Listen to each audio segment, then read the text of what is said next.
નમસ્કાર, નિર્માણ ન્યૂઝમાં આપનું સ્વાગત છે। તો ગુજરાત વિધાનસભામાં બજેટ સત્ર જ્યારે શરૂ થવા જઈ રહ્યું હોય ત્યારે બજેટ સત્ર પહેલા ભાજપના ધારાસભ્યોની મહત્વની બેઠક યોજાઈ। મુખ્યમંત્રી ભૂપેન્દ્ર પટેલ, પ્રદેશ પ્રમુખ CR પાટીલની અધ્યક્ષતામાં મળેલ બેઠકમાં ભાજપના 156 ધારાસભ્યો ઉપસ્થિત રહ્યા હતા। તેમજ બેઠકમાં અપક્ષના ધારાસભ્ય ધવલસિંહ ઝાલા અને માવજીભાઈ દેસાઈ પણ હાજર રહ્યા હતા। બેઠકમાં જે 1 ફેબ્રુઆરીથી શરૂ થનાર બજેટ સત્ર અંગે ધારાસભ્યોને માર્ગદર્શન આપવામાં આવ્યું હતું।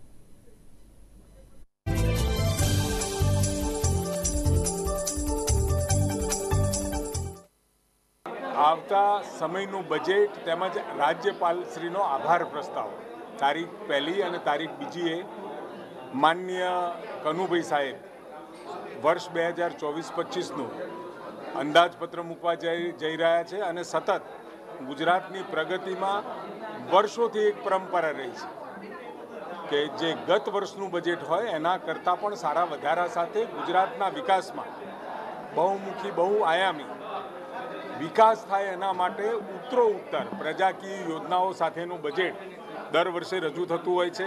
આ વખતે પણ પ્રજાકીય યોજનાઓ સાથે અને ગુજરાતના વિકાસને ખૂબ આગળ લઈ જવાય એ રીતે વિઝન વાળું આ બજેટ અને કેવળ આ બજેટથી આવતા 25 વર્ષનો રોડ મેપ નક્કી થાય એ પ્રકારનું એક બજેટ આપણે મૂકવા જઈ રહ્યા છીએ। આજે વિધાનસભા પક્ષના સૌ સભ્યોની બેઠક આજે મળવાની છે। ભારતીય જનતા પાર્ટીના 156 સભ્યો સાથે આજ ચર્ચા વિચારણા કરી અને વિધાનસભાની અંદર સરકારની માહિતી, રાજ્યપાલશ્રીનો આભાર પ્રસ્તાવ, અનુદાનોની માગણી, બજેટની માગણીઓની આ ચર્ચા, રાજ્યપાલશ્રીના આભાર પ્રસ્તાવ ઉપર તેમજ આગામી સમયના સંકલ્પ સાથે ભગવાન રામ જન્મભૂમિનો પણ જે પ્રસ્તાવ છે એ આદરણીય CM સાહેબ મૂકવાના છે। ખૂબ બહુઆયામી, દૂરોગામી અસર કરતા અને વર્ષોથી આપણે જેની રાહ જોતા હતા એવા રામ મંદિરનું પણ આ જ વર્ષે આદરણીય પ્રધાનમંત્રી મોદી સાહેબના હસ્તે કરકમળોથી એનું પ્રાણ પ્રતિષ્ઠા પણ થઈ છે।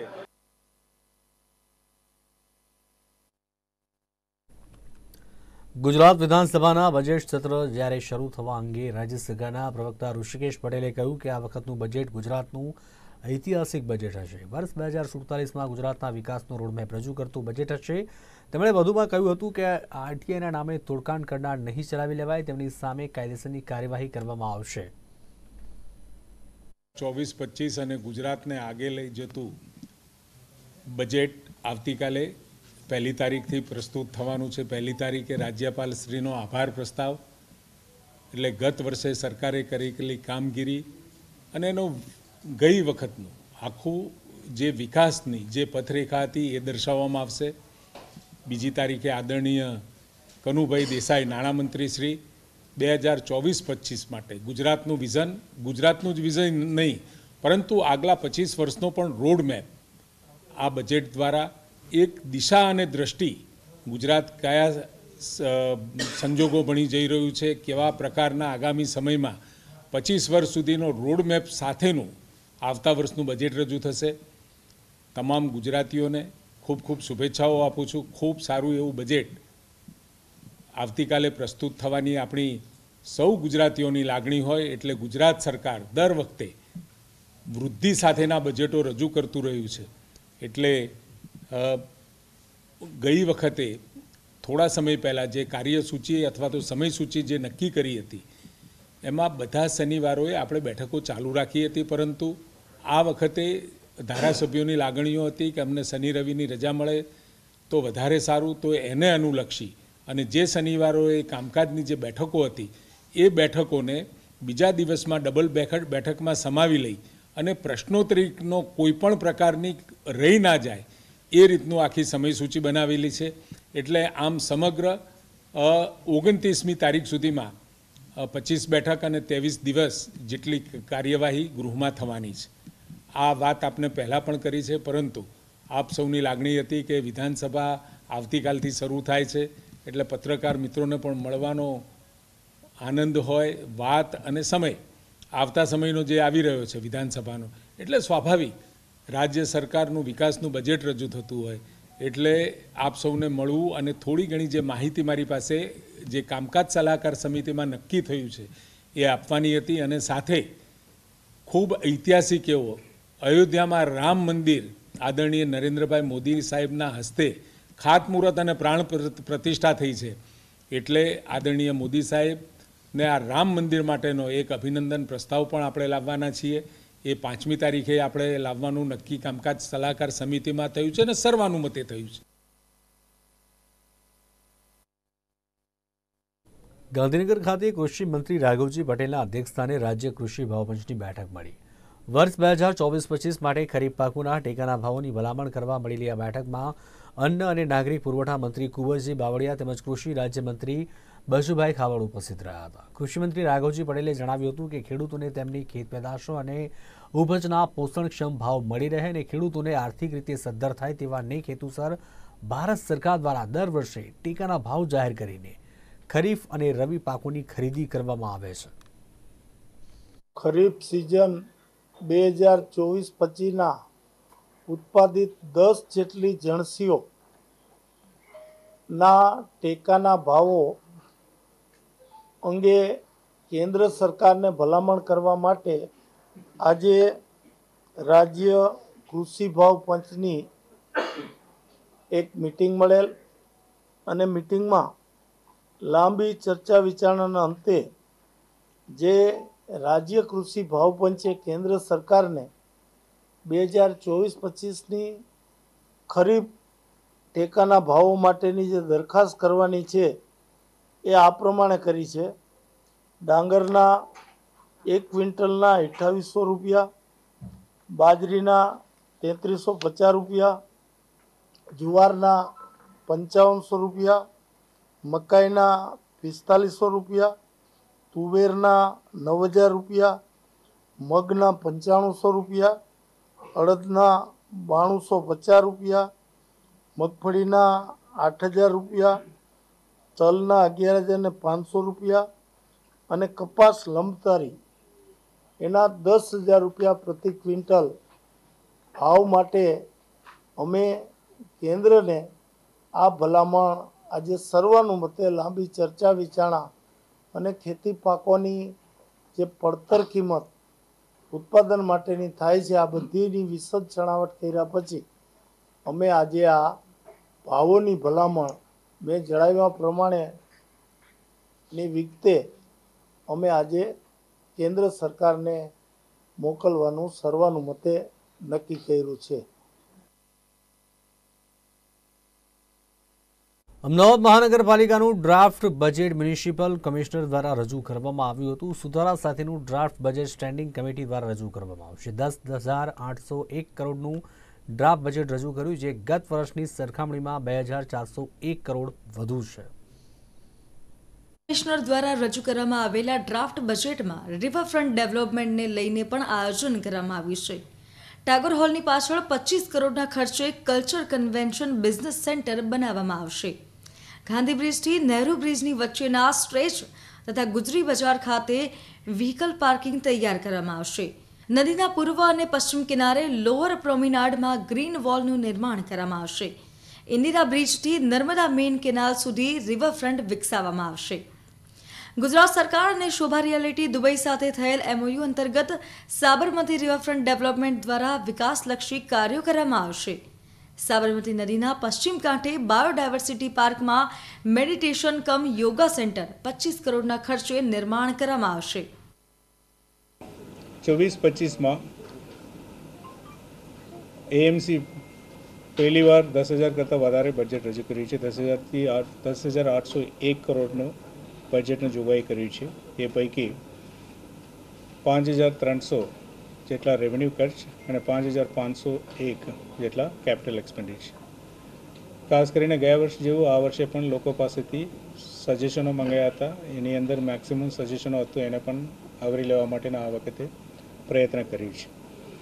પ્રજા માટેનો તમામ જે કામો છે મેક્સિમમ જો બેઝિક ઇન્ફ્રાસ્ટ્રક્ચરથી માંડીને લોકોને લિવેબલ સિટી તરફથી લઈ જવા માટેનું, નેટ ઝીરો તરફ લઈ જવા માટેનું, જે પ્રોગ્રેસ કરવા માટેનું તમામ પગલાં આ બજેટમાં રાખવામાં આવ્યું છે. ફાટક મુક્ત અમદાવાદ બનાવવા માટેનો 10 બ્રિજનો જોગવાઈ કરવામાં આવેલા છે. એક ચિમનભાઈ પટેલ બ્રિજનો વાઇડનિંગમાં સમાવેશ કરવામાં આવ્યો છે. સાથે સિટીને ગ્રીનરી તરફ એટલા 3% ગ્રીનરીને ઇન્ક્રીઝ કરવા માટે 15% સુધી લઈ જવા માટે 3 મિલિયન ટ્રી પ્લાન્ટેશન અને સિટીનો પ્રાઇવેટ સોસાયટીને અંદર પણ સમાવેશ કરીને કરવા માટેનું એક 40 એકરમાં ઇકોલોજીકલ પાર્ક, એક બોટાનિકલ ગાર્ડન અને 100 એકરમાં અર્બન ફોરેસ્ટ એટલે એક કાર્બન સિંક તરીકે મેક્સિમમ યુઝ કરવા માટેનું સિટીને આના માટેનું આયોજન કરવામાં આવ્યું છે.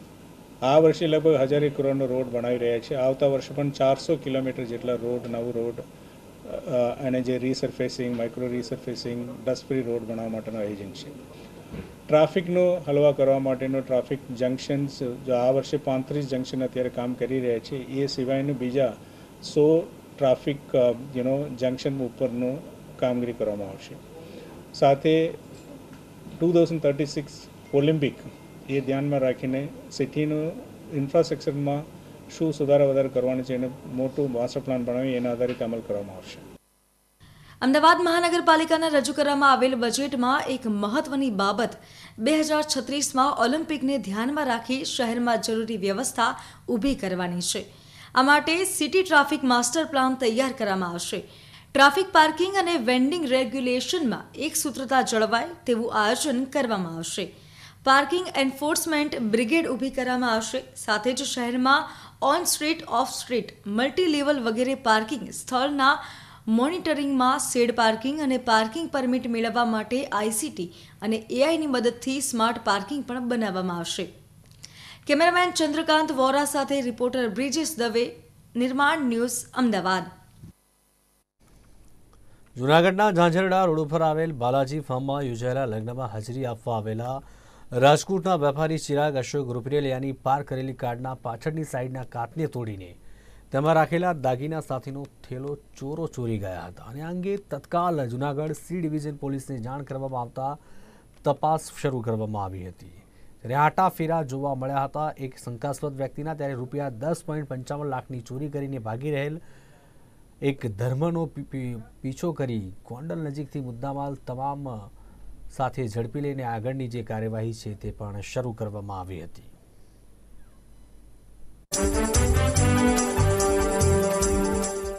આ બાબતની ફરિયાદ સી ડિવિઝન પોલીસ સ્ટેશનને આશરે રાત્રે 12 વાગ્યે મળેલ હતી, જેથી તાત્કાલિક પોલીસ ઘટના સ્થળ પર પહોંચી હતી અને પોલીસ દ્વારા આરોપીની વધુ તપાસ હાથ ધરવામાં આવી હતી. જેના આધારે પોલીસે સીસીટીવી કેમેરા વધુ તપાસ કરતા જાણવા મળેલ કે આરોપી છે રાજકોટથી આવેલ હતો અને એની વધુ તપાસ કરતા અમે 2 ટીમ પાડેલ હતી, જેમાં એક ટીમ છે એ સીસીટીવી કેમેરા પર ફોકસ કરેલ હતું અને બીજી ટીમ છે કે જેણે રાજકોટ રવાના કરેલી હતી. અને એના આધારે ખ્યાલ આવ્યો કે આ જે કંઈ પણ વ્યક્તિ છે એ રાજકોટમાં ગોંડલ ચોકડી પાસે આશાપુરા જે કંઈ પણ ચોકડી છે ત્યાં રહેવાસી હતો અને લોકેશનના આધારે અમને ખ્યાલ આવતા એની વોચમાં બેસેલ હતા અમારો સ્ટાફ.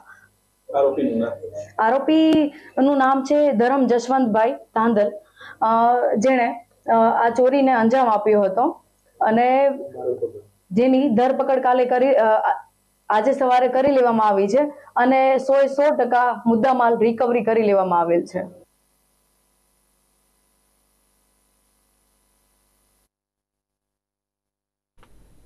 અમદાવાદના જીએમડીસી ગ્રાઉન્ડ ખાતે શ્રીમદ ભાગવત સપ્તાહ જ્ઞાન યજ્ઞનો પ્રારંભ થયો છે, જેમાં વલ્લભ કુળ ભૂષણ શ્રી વ્રજરાજકુમાર મહોદયે કથા અમૃતનું રસપાન કરાવ્યું હતું. શ્રીમદ ભાગવત સપ્તાહમાં હૈયે હૈયું હરખાય એવી ભાવિકોની હાજરી જોવા મળી, જેના સમગ્ર આસપાસનું વાતાવરણ પણ ભક્તિમય માહોલમાં જોવા મળ્યું. શ્રીમદ ભાગવત સપ્તાહનું 5 ફેબ્રુઆરી સુધી આયોજન કરવામાં આવ્યું છે, જેનો સર્વે ભાવિક ભક્તો લાભ લઈ શકે તેવી વિશેષ વ્યવસ્થા પણ ઊભી કરવામાં આવી છે.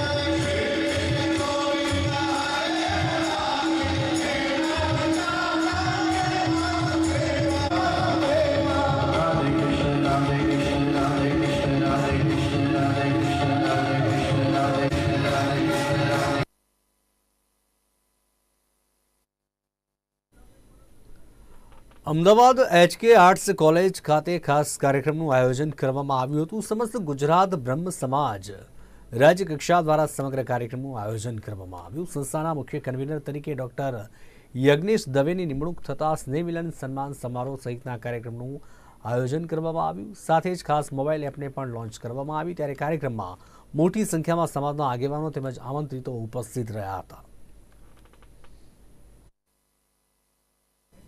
તો મહત્વની બાબત એ છે કે જ્યારે આયોજન કરવામાં આવ્યું હોય ત્યારે ખાસ સમસ્ત ગુજરાત બ્રહ્મ સમાજ અને રાજ્ય કક્ષા દ્વારા આ સમગ્ર કાર્યક્રમનું આયોજન કરવામાં આવ્યું. સંસ્થાના મુખ્ય કન્વીનરની જો વાત કરવામાં આવે તો મુખ્ય કન્વીનર તરીકે ડોક્ટર યજ્ઞેશ દવેની નિમણૂક થતાં સ્નેહ મિલન સમારોહ સહિતના કાર્યક્રમનું આયોજન કરવામાં આવ્યું હતું.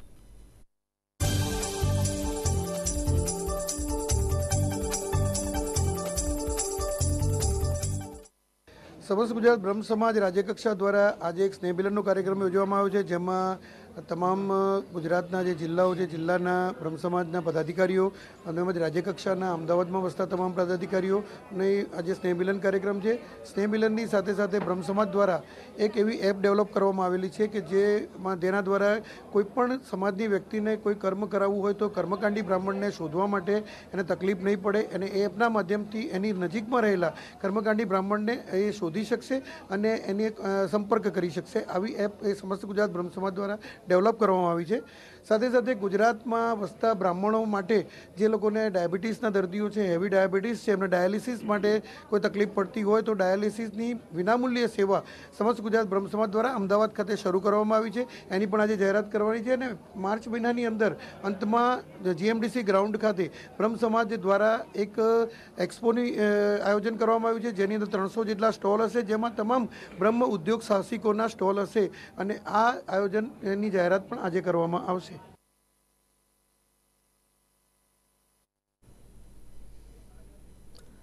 ખેડાના બિલોદરામાં થયેલ સિરપ કાંડ મામલે પોલીસ દ્વારા કોર્ટમાં 1800 પાનાની ચાર્જશીટ રજૂ કરવામાં આવી છે.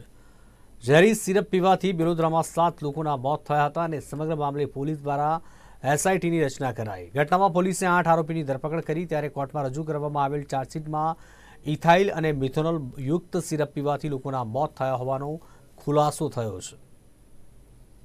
ખાતે જે સિરપની ખરાબ દુર્ઘટના બનેલી એમાં તાત્કાલિક પોલીસે ગંભીરતા લઈ ગુનો દાખલ કરી અને તાત્કાલિક તપાસની કાર્યવાહી શરૂઆત કરેલી.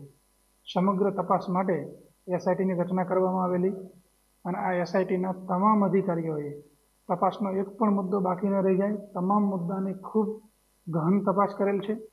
વૈજ્ઞાનિક ઢબે તપાસ કરેલ છે.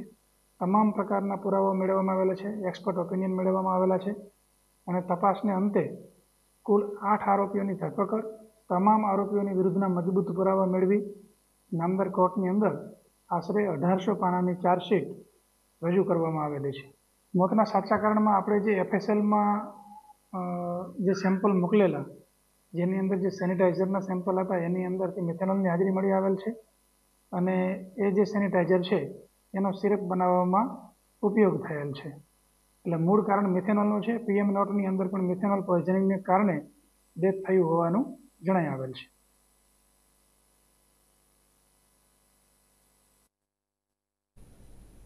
પાદરાના એકલબારા ગામ પાસે આવેલ ઓનિરો લાઈફકેર કંપનીના પ્લાન્ટમાં બ્લાસ્ટ થતાં ફરજ પર કામ કરતા કામદારો પૈકી 3 કામદારોના મોત થયા હતા. એક કામદારને ઈજાઓ થઈ. બીજી તરફ કંપનીમાં બ્લાસ્ટ થતાં વહીવટીતંત્ર અને પોલીસ તેમજ આસપાસના ગ્રામજનો અને આગેવાનો પણ ઘટના સ્થળે દોડી આવ્યા હતા. મૃતક કામદારોને વડોદરાની ખાનગી હોસ્પિટલ ખસેડાયા. ઘટનાની જાણ થતાં પાદરાના ધારાસભ્ય ચૈતન્યસિંહ ઝાલા પણ ઘટના સ્થળે આવી પહોંચ્યા હતા.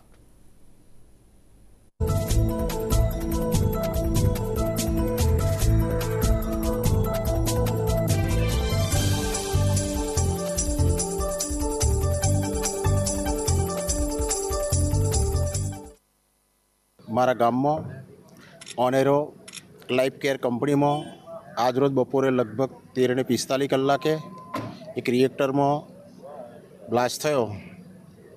એટલે એમાં 4 લોકોને ઈજા થયેલી હતી, ગંભીર ઈજાઓ થયેલી હતી. એમાંથી લગભગ મને અત્યારે સમાચાર જાણવા મળ્યા 3 જણ એક્સપાયર થઈ જેવું મને જાણવા મળેલું છે અત્યારે. હવે એમાં મને એટલું જાણવાનું મળ્યું કે 4 જણ છે, એમાં એક કાયમી કામદાર છે અને 3 કંપની કોન્ટ્રાક્ટ પર છે.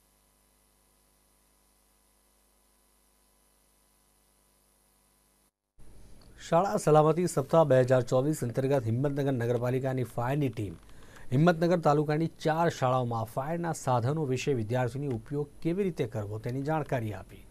શાળાના વિદ્યાર્થીઓને વ્હીકલમાં કુદરતી આપત્તિ કે આગ લાગવી ઉપરાંત કુદરતી હોનારત થાય ત્યારે તેના સામે કયા સાધનોનો ઉપયોગ કેવી રીતે કરવામાં આવે તે વિશેની જાણકારી આપવામાં આવી. સાથે જ એક જ સમયે એક દોરડામાં વધુ ગાંઠ કેવી રીતે લગાવી શકાય તે પણ ડેમો બતાવવામાં આવ્યો હતો.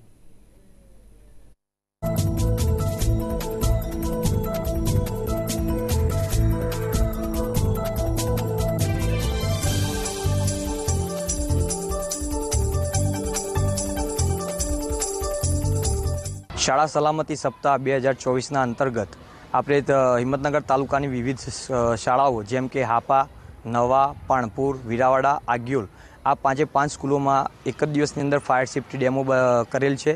અને એની અંતર્ગત આપણે જે ERV જે સરકાર તરફથી ઇમરજન્સી રેસ્ક્યુ વ્હીકલ જે નવી આવેલી છે જેના જે વિવિધ પ્રકારના ઇક્વિપમેન્ટ છે એની માહિતી આપણે શાળાના બાળકો અને શિક્ષકોને આપેલી છે.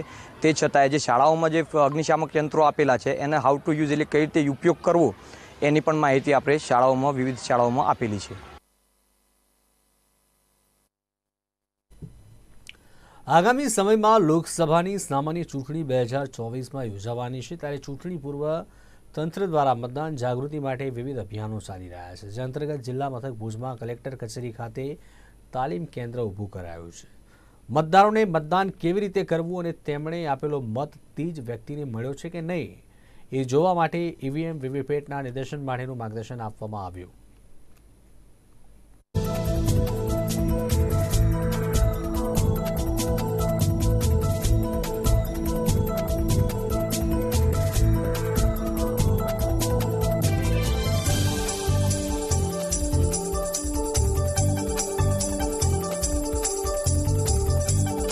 આગામી લોકસભા સામાન્ય ચૂંટણીમાં તમામ મતદારો EVM અને વીવીપેટની પ્રોસેસથી વાકેફ થઈ શકે તે હેતુથી ભારતના ચૂંટણી પંચ દ્વારા EVM ડેમોન્સ્ટ્રેશન સેન્ટર અને મોબાઈલ EVM વાન દ્વારા અલગ અલગ જગ્યાએ EVM નિદર્શન યોજાતું હોય છે. કચ્છ જિલ્લામાં કુલ 10 તાલુકાઓ ખાતે EVM ડેમોન્સ્ટ્રેશન સેન્ટર આપણે તૈયાર કર્યા છે. તાલુકા મામલતદાર કચેરી ખાતે મશીન રાખેલા છે જેથી જે પણ અરજદારો મામલતદાર કચેરી ખાતે આવતા હોય તે પોતે હેન્ડ્સ ઓન કરી અને મશીનથી વાકેફ થઈ શકે છે. સાથે સાથે અલગ અલગ મોબાઈલ ડેમોન્સ્ટ્રેશન વાન દ્વારા પણ તમામ 1844 બૂથોને કવર કરતો એક કાર્યક્રમ આપણે નક્કી કર્યો છે અને ફેબ્રુઆરીના એન્ડ સુધી આ સમગ્ર કાર્યક્રમ ચાલશે. સાથે સાથે ગુજરાતના મુખ્ય નિર્વાચન અધિકારી શ્રી દ્વારા પણ કચ્છ જિલ્લાને 2 LED સજ્જ વાન આપવામાં આવેલી છે. એ રથ પણ જિલ્લાના અલગ અલગ પ્રોમિનન્ટ સ્થાનો જેમ કે કોઈ ગ્રામ પંચાયત ચોરો છે, મોલ છે, યુનિવર્સિટી છે, જ્યાં નવા મતદારો આવવાના હોય, પ્રથમ વખત વોટ કરવાના છે અને જે EVMથી પરિચિત નથી એ પરિચિત થઈ શકે અને સમગ્ર લોકોમાં મતદાન એ હેતુથી આ રથો અલગ અલગ જગ્યાએ ફરી રહ્યા છે. જ્ઞાનવાપી કેસમાં મોટો નિર્ણય આવ્યો છે. જ્ઞાનવાપી સંકુલમાં સ્થિત વ્યાસજીના ભૈરામાં હિન્દુ પક્ષને પૂજા કરવાનો અધિકાર મળ્યો છે. વારાણસી કોર્ટે આ નિર્ણય આપ્યો છે. વારાણસીની જિલ્લા ન્યાયાધીશ ડોક્ટર અજય કૃષ્ણ વિશ્વેશની કોર્ટમાં મંગળવારે હિન્દુ અને મુસ્લિમ બંને પક્ષોની દલીલ પૂર્ણ થઈ ગઈ. ત્યારે જ્ઞાનવાપી મસ્જિદમાં એક મહેરું છે જેમાં સોમનાથ વ્યાસ દેવતાની મૂર્તિની પૂજા કરતા હતા. જિલ્લા ન્યાયાધીશે પોતાના આદેશમાં કહ્યું કે વિશ્વનાથ મંદિરના પૂજારીઓ દ્વારા પૂજા કરવામાં આવે અને બેરિકેડ્સને હટાવવાની વ્યવસ્થા કરવામાં આવે. અરજીમાં સોમનાથ વ્યાસજીના પૌત્ર શૈલેન્દ્ર પાઠકે તહેખાનામાં પૂજા કરવાની પરવાનગી માંગી હતી. ત્યારે 17 જાન્યુઆરીએ જિલ્લા વહીવટીતંત્રએ કોર્ટના આદેશથી વ્યાસજીના ભૈરામાં કબજો મેળવ્યો હતો. ASI સર્વે ઓપરેશન દરમિયાન તહેખાનામાં સફાઈ કરવામાં આવી અને ડિસેમ્બર 1993માં રાજ્યની મુલાયમસિંહ યાદવ સરકારના મૌખિક આદેશ પર ભૈરામાં પૂજા પર પ્રતિબંધ મૂકતા ભૈરાને સીલ કરવામાં આવ્યું હતું.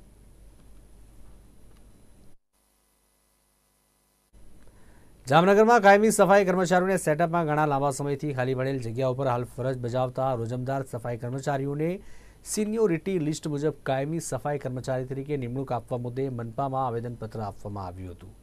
ત્યારે જામનગર મહાનગરપાલિકાના સોલિડ વેસ્ટ મેનેજમેન્ટ વિભાગના કાયમી સફાઈ કર્મચારીઓના સેટઅપમાં હાલ ઘણા સમય થયા અને 60થી 65 જગ્યાઓ ખાલી પડી છે.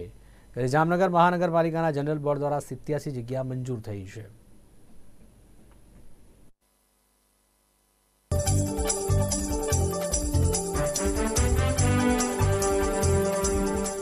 આજરોજ તારીખ 29/1/2024ના રોજ પાવરલાઇન સેલ્સ એન્ડ સર્વિસ નામક કંપનીમાં કામ કરતા લેબર અને કર્મચારીઓને બિન કારણે 140 કર્મચારીઓને છૂટા કરેલા હોય, જે વિષયમાં છેલ્લા 26 દિવસથી કામ બંધ છે અને જે વિષયે અમે આજથી ધરણાનો અમારો કાર્યક્રમ ચાલુ કરેલો છે.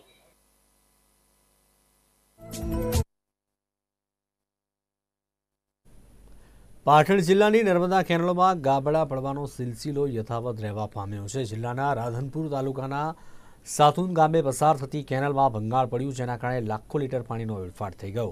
સાથે કેનાલમાં ભંગાણ થતાં લાખો લીટર પાણી ઊભા પાકમાં ફરી વળ્યા, જેને લઈને આસપાસના ખેતરોમાં વાવેતર કરેલ ઘઉં, જીરું, રાજગરા સહિતના પાકમાં પાણી ઘૂસ્યા અને ખેતીના મોટા પાયે પાકને નુકસાન થયું હતું. એટલે કે ખેડૂતોને અત્યારે હાલાકીનો સામનો કરવાનો વારો આવી રહ્યો છે.